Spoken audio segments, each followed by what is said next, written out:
Hello today, my name is Luke Hinsley and I intend to run as an independent candidate in the next federal election for the electorate of Corio. I'd like to talk a bit about vaccinations, specifically the anti-vax and anti-lockdown movements. Now, I don't expect I'm going to convert anyone or offer revelations of information. I'm just going to give my 2 cents and hope somebody gets something from it. I'm also not going to call anybody stupid. That's not helpful, and it makes people immediately feel defensive and shuts down conversation. It's also not true. A lot of these people aren't stupid, they've been seriously misled. They've been lied to, we all have at some points, and they've become distrustful of authorities and mainstream media. With good reason. There are bad faith actors who will lie and distort facts for their own benefits. And when faced with gaps in information, ordinarily intelligent people can come to the wrong conclusions. I'm going to offer myself as an example.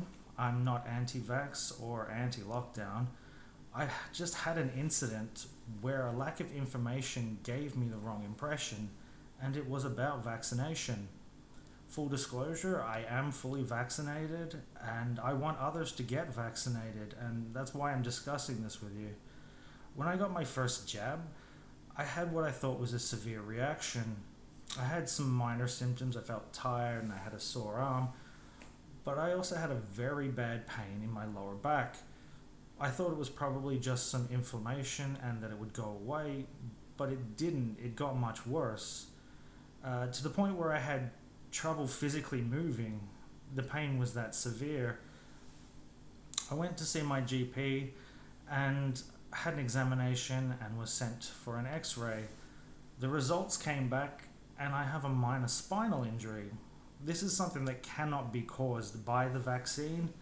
It would either have had to have been a traumatic event like a fall or a repetitive stress injury.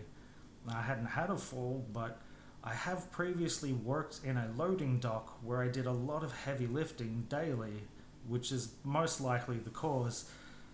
So why did the pain only happen after the vaccination? Purely a coincidence. On the same day that I got my vaccination, I had a change in medication. The dosage for my antidepressant was lowered. My GP informs me that the medication has a secondary use of treating back pain. So when the dosage got lowered, the pain started coming through.